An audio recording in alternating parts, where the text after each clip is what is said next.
I'm married, I have a family, I have a 22-year-old son, I have a 17-year-old daughter. I've been doing this a long time. It's, your values change, your ideas change. Things really have a way of making you look at things differently. Definitely. And now that the kids are older and I've been doing a lot of, since I've been sober, that whole, you gotta get spiritual, you gotta find things, it's like a lot of people, a long time ago, New Yorkers, all the punks in New York seem to be Hare Krishnas, and there was that whole movement of after straight edge, like, well, now what? Now we're going to wear robes, and we're going to chant, and there's a whole Buddhism thing going on, and it's just, it's amazing. I've been doing my own little spiritual journey, and we were talking a lot about this tour, about how some people tour and it's all about the money.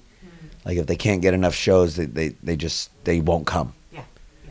And if they get all these shows and they know they're going to make all this money, they're going to do it. And this tour really taught me that it's just not about the money.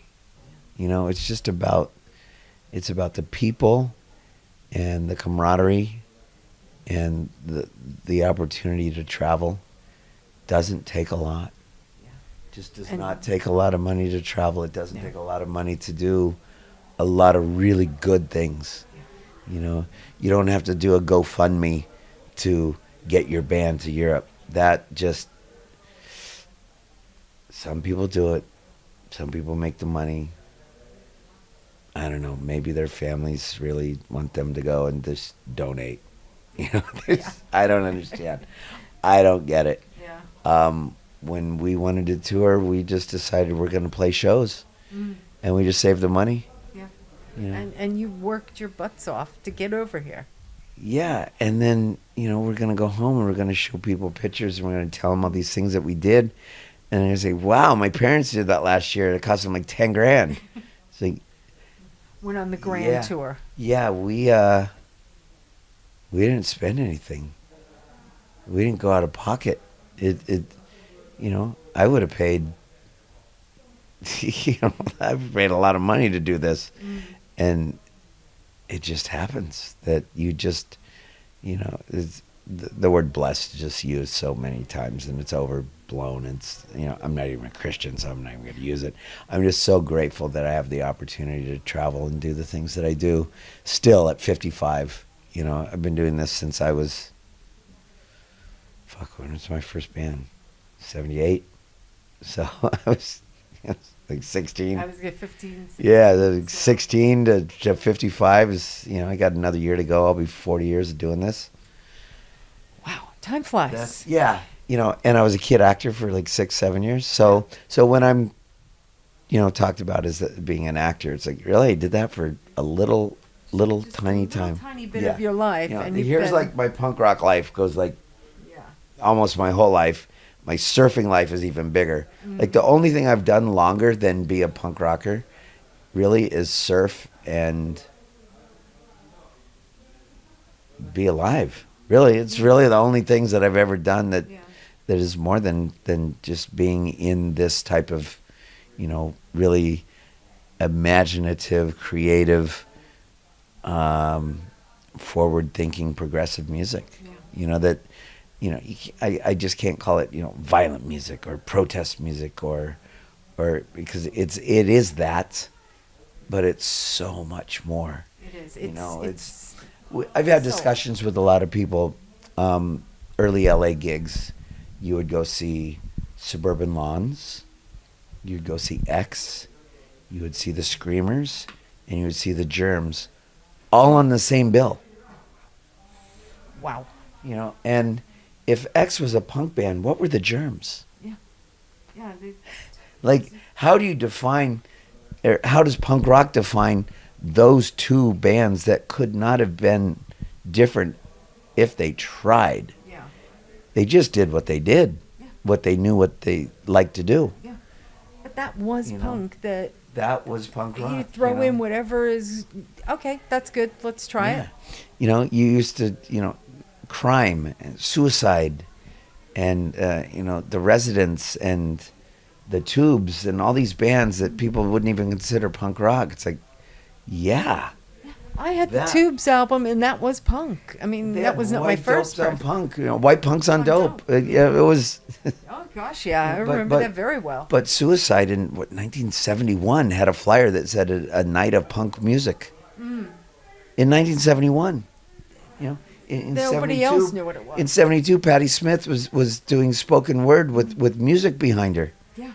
And you know, MC5 were barely even a glimmer Yeah. at that point. Yeah. And then what they did, you know, with the White Panthers and just they did so many people. Vom, an early LA band, were there was like a music critic and a guy named Metal Mike who founded the Angry Samoans. Oh yeah. They did this band Vom, who for some reason never really made it, but they were amazing, you know. And then there was a band in New York in the '60s called the Fugs Yes. I've that heard of did them. stuff that if it was done today, people would go, "That is so fucking punk rock. It's ridiculous." Yeah. You know, this stuff has existed. Country musicians, they like to drink and fight and fuck. That was, you know, Merle Haggard was Gigi Allen's dad way before Gigi was ever born. Exactly. You know, And I've always said bands like Waylon and Willie and Johnny Cash and those guys, they just fucked and fought and just did crazy shit all over the world. You know, there's, you know, and the early rock and rollers. exactly. That's what I was gonna say. Like That- Bill Haley and all of those. Oh, they my were the God. early punk to me. Jerry Lee Lewis. Oh, yes. One time, Jerry Lee Lewis had to open a show for Chuck Berry, and he played his heart out, and afterwards he walked backstage and he looked at Chuck Berry, and I'm sorry, this may offend some people, but this is what happened. He said, "Top that, nigger." After Chuck beat his ass, Yeah. as he deserved, Yes. he went out there and he topped that. You know. And he could. I mean, he was. It was, that story to me just gives me the fucking chills, and Yeah. I just cheer inside that it's like, you know what, even back then when there was blatant racism and it was accepted Yeah. that another performer could go up to another performer and tell him to top that with a racial term and then get his ass kicked, not only backstage, but on stage as well. Yeah.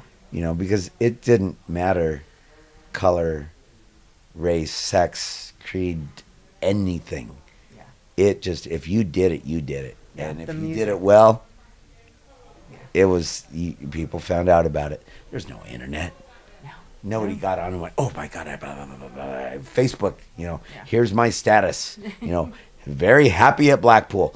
You didn't have that. Even 15 years ago when I played Blackpool, word had to get around. Yeah. You know, we Yeah. played London real early and Mickey Fitz was there.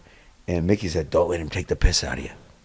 You're going to come back in 6 weeks and, you know, let the word go that you didn't let him take the piss out. You know, you didn't let him take the piss out of you." And so we go on at some gig with the business, and they're throwing full pints and ashtrays and shit is just flying at the stage. And DH and I are standing there, and Mickey's in the wings going, "Yes, stay there, don't move, don't move."